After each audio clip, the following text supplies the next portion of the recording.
2월 28일 살아계신 하나님의 말씀 마태복음 5장 1절부터 3절 말씀과 빌립보 2장 5절부터 11절 말씀을 가지고 마음을 가난함으로 채우면이라는 제 말씀 드립니다.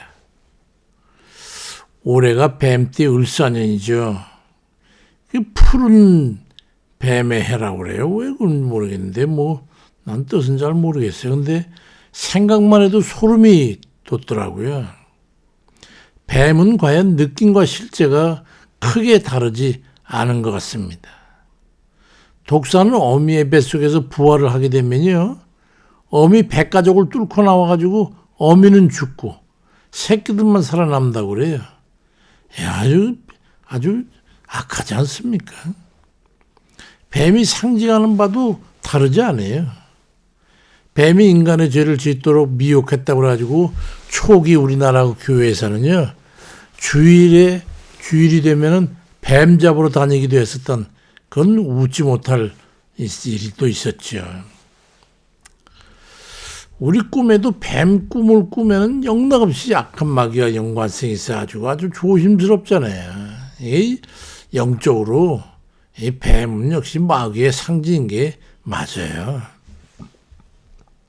뱀이 마귀의 이 상징이 된 건 우연이 아닙니다. 뱀이 상징하는 마귀의 속성은 강교하고 교만해가지고 거짓과 흉계를 꾸미는 자로 여겨집니다. 그런 마귀를 대적하는 데는 예수 그리스도 우리 주님께서 마귀를 대적과 같은 그런 방법으로 밖에는 대적할 수가 없어요. 그리스도는 저 높은 곳에 하나님의 나라를 보며 사는 그런 이들이잖아요. 하나님 나라에 희망을 두고 살면 하나님의 나라의 이 진리와 생명으로 이 땅을 갖고 가는 그런 사람들이죠. 주님께서 그런 삶을 위해서 마태복음 5장 3절에 심령이 가난한 자는 복이 있나니 천국이 그들의 것임이라고 말씀하고 있어요. 마음이 가난하지 않으면 하나님 나라를 차지할 수 없다. 그렇게 살 수 없다. 심령이 가난해야 마귀의 미혹을 이겨내고 천국에 살게 될 것이기 때문입니다. 그러면 어떻게 해야 될까요? 이 마음이 가난한 사람이라는 게 뭐냐면 자신에 집착하지 않은 사람이에요. 그냥 다 비우고 다 내주고 이러니 어디에 집착할 필요가 없죠. 1,000명의 그리스도인을 대상으로 해가지고 그들이 신앙 경력 조사를 했는데요. 대부분 다 젊을 때 20대 30대에 예수를 전하면 오히려 쉽게 받아들이고 40대 50대 60대 70대 가자면 절대로 안 깨진다는 거예요. 나이가 들수록 자신의 지식이나 관습 그리고 경험 같은 거 전에 있었던 몽롱한 이런 것들이 빠져가지고 영적 진리에 대해서는 아주 폐쇄적이라는 그런 결과를 발표했습니다. 그러니까 나이 든 사람들이 예수 믿기 어렵다는 얘기죠. 세계 정복을 꿈꿔던 나폴레옹은요, 자신의 사전에는 불가능이 없다고 하는 아주 대단한 자만심을 가지고 있었죠.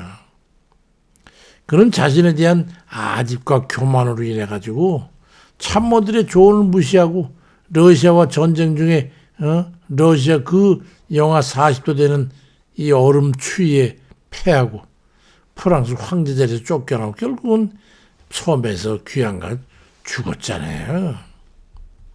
그렇지만 베드로는 2대 걸친 어부였어요. 아주 천하고 가난하고 궁핍하고 보잘것없는 그런 계급의 사람이에요. 근데 자기 분야의 전문가요? 베테랑이었어요. 고집이 얼마나 셌겠어요? 그럼에도 불구하고 누가복음 5장 5절 보니까 우리들이 밤에 새도록 수고했지만은 잡은 것이 없었어요. 그렇지만 주님 말씀에 의지해가지고 그물을 내리겠습니다. 그래가지고 고기를 어마어마하게 잡잖아요.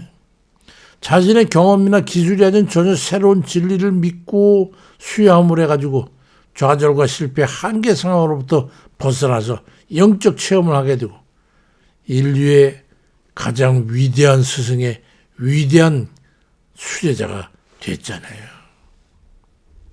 마음이 가난한 사람이라는 건요, 자기 지식이나 기술, 경험이나 관습 이런 것을 의존하지 않고 자만하지 않고 진리 앞에 과감히 자신을 내어 맡기고 문을 열어서 주님을 받아들이고 영접하고 그 뜻에 순종하며 살아가는 거예요.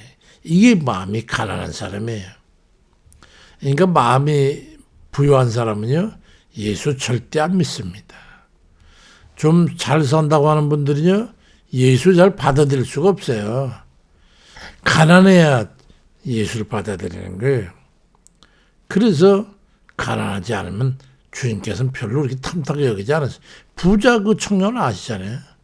우리가 영생 어떻습니다. 어떻게 하면 좋을까요? 다 팔아서 가난한 자에게 줘라 그러니까 그는 부자이기 때문에 걱정하면서 돌아갔다고. 주님께서 뭐라고 했어요? 부자가 하늘나라 가기는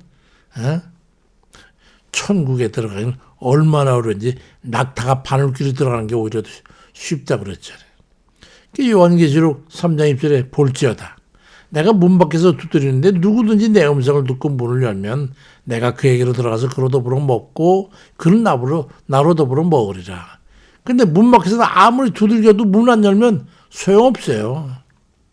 교만하고 부유한 사람들이요 문 안 엽니다. 사도 바울은 로마서 2장 5절에 다만 내 고집과 회개하지 아니한 마음을 따라 진노의 날 곧 하나님의 의로우신 심판이 나타나는 그날에 이 말 진노를 내게 쌓는도다. 그 사람들은 마음 열지 않고 껍데기만 그럴듯하게 뭐 교회 나 뭐 다 찬성입니다. 그래놓고는 속으로는 안 믿어요. 그러면 뭐 어떻게 되냐? 하나님의 진노가 쌓이고 있다는 걸 알아야죠.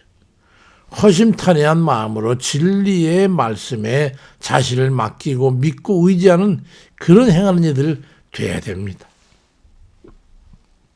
마음이 가난한 사람이라는 건 또 자기를 비우는 사람이에요. 널널하게 털털하게 그래요. 알았습니다. 그리고 기꺼이 받아들일 수 있죠. 사도 바울은 빌립보 2장 5절 8절에서 너희 안에 이 마음을 품어라. 그건 곧 그리스도 예수의 마음인데 그는 근본 하나님과 본체시지만 하나님과 동등됨을 취할 것을 여기지 않고 오히려 자기를 비워서 종의 형체를 가지사 사람들과 같이 되셨고 사람의 모양으로 나타나사 자기를 낮추시고 죽기까지 하나님께 복종했으니 그 십자가의 죽으심이라고 말씀하고 있어요. 하나님께서 보내시니까 하나님의 아들이었지만 하나님과 본체 같은 분이었지만 그 자리를 내어놓고 기꺼이 죽을 수 있었다는 거예요. 그렇게 자신을 비울 수가 있겠어요? 사람도 쉽지 않아요. 자기 사랑, 자기 애의 욕심으로 가득 찬 마음을 비우고 그 자리에 그리스도 예수의 마음을 품고 채워 살라고 그렇게 권면하고 있는 거예요. 예수의 마음은 자기를 비우는 마음입니다. 자기 고집이나 자만 이런 거 자긍심 내놓는 거예요. 자기 만족이나 소욕을 내려놓고 예수의 마음을 지니라고 권면하고 있어요. 그것만이 그리스도인다운 그리스도인이 되는 길이라는 거죠. 거듭난다고 하는 것은 마음의 변화나 영적인 이 신생을 의미하잖아요. 로마서 2장 28절에 무릇 표면적 유대인이 아니고 표면적 육신의 할례가 아니다. 속이 이면적 유대인이 유대인이고 마음의 할례를 해야 되는 거지.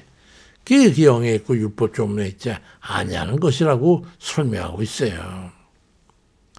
그리스도의 마음이 운영하는 우리 자신이 될 때 그리스도의 품성과 행실을 갖출 수가 있는 겁니다. 누가복음 14장 7절에 보니까 무릇 자기를 높이는 자는 낮아지고 자기를 낮춘 자는 높아지리라고 말씀합니다. 마음을 비우지 않는 한 남을 더 귀히 여기고 존중하는 마음으로 수준을 높일 수가 없어요. 사람이 수준 높아진다는 건 자기를 내어놓고 낮아지고 겸손할 때 높아지는 거잖아요. 그러니 말이죠. 그러니 남을 사랑하거나 이해하거나 남을 존중하거나 귀하게 여길 수 있겠어요? 안 되죠. 자기 자신을 낮추지 않으면 안 되는 거예요. 마음이 가난한 사람이라는 건 자기를 아는 사람. 자기의 내가 어느 정도의 귀한 존재인지 어느 정도의 가치가 있는지를 알아야 돼. 어떤 사람은 엄청 가치가 있는 줄 착각하는 사람 있잖아요. 그건 자기를 모르는 사람이죠. 자신을 안다는 것은 자신의 취약점을 알고 그거에 대해서 개선하려고 하는 마음을 갖는 거예요. 옳은 줄 알면 따라야 되고 가야 될 길이면 가야 되는데 자기는 서서 방관만 하고 내가 팔짱 끼고만 있는 거예요. 서양속 때문에 그런 말 있잖아요. 똑똑한 쥐는 하루를 나는 새를 부러워하지 않는다. 그 대신 깊이 굴을 뚫는다. 자기가 무엇을 해야 될지를 알고 행하는 거. 하늘에 날아가는 새? 그 백날 부러워하면 뭐 할 거야? 아, 저 사람은 좋겠다. 뭔 소용이 있어요? 자기도 좋은 대로 해야 되는 거야. 쥐는 아무리 뛰어도 하루를 날 수 없다는 걸 알아야 되는 거야. 자기를 아는 거지. 그런 취약점을 아는 쥐는 자기가 어떻게 한다는 걸 알고 자기 자신에게 가장 적절한 처지에 충실해야 된다는 그걸 알고 행한다 이 말이죠. 철학의 근본이 뭡니까? 자기 자신에 대해서 알아가는 거야. 내가 쥐냐 날 새냐. 그래서 철학의 아버지라고 하는 소크라테스는 너 자신을 알라고 말했던 거지. 우리가 근원적인 죄인임을 깨닫고 구원을 갈구해가지고 예수 그리스도 앞에 나가 죄를 고백하고 은혜로 구원을 받아들이는 것은 결국은 자신을 아는 척경에서 시작되는 거죠. 내가 누구냐? 난 죄인이다. 난 내 힘으로는 도저히 어쩔 수 없는 구원받을 수 없는 그 죄인이다. 그럼 나는 죽으면 나는 영영한 불못밖에는 갈 데가 없어. 그러면 어떡할 거야? 난 구원받기 위해서는 예수밖에 없어. 예수 앞에 나가야 돼. 예수 믿어야 돼. 예수 믿고 의지하고 뜻대로 살아야 돼. 이런 자각이 있어야 되는데 남의 집 불궁에 타든단 말이죠. 죄인이 할 일이 하나밖에 없잖아요. 참여하고 회개하는 일이죠. 그리고 무능력한 자신을 내려놓고 그리스도의 은혜 앞에 나가는 거예요. 그 양치는 언덕에서 싱이 찌려가 그 피가 철철 흘리는 그 비가 쏟아지는 그 빗물이라는 그 밑에 엎드려가지고 그 십자가에서 흐르는 그 핏물에 자기 자신을 씻는 회개하는 그 장면이 나오잖아요. 저는 그걸 실제 봤어요. 우리 주님이 흐르는 그 핏물에 우리 죄를 씻어야 돼요. 마가복음 1장 15절에 때가 찼고 하나님 나라가 가까이 왔으니 회개하고 복음을 믿으라고 말씀하고 있어요. 회개 없이 자각 없이 어떻게 자기 죄를 깨닫겠어요.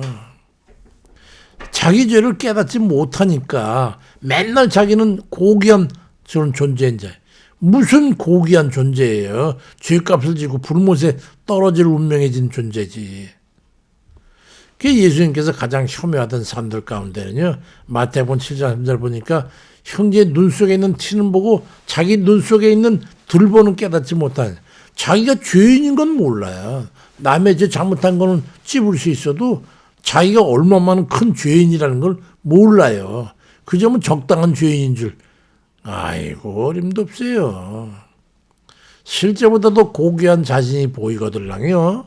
그 눈을 내리깔고 낮고 부족하고 나약함을 포함한 자신을 재발견하고 자신을 낮추는 그런 사람이 하늘나라를 보게 되는 거예요. 거만하고 자만하고 교만한 사람 하늘나라 들어가게 문턱 넘기가 쉽지 않을 거예요. 마음이 가난한 사람이란 건 그런 거예요. 자기가 죄인임을 아는 사람의 눈에는요. 다른 사람은 모두가 아름답고 귀중한 사람으로 보이는 거예요.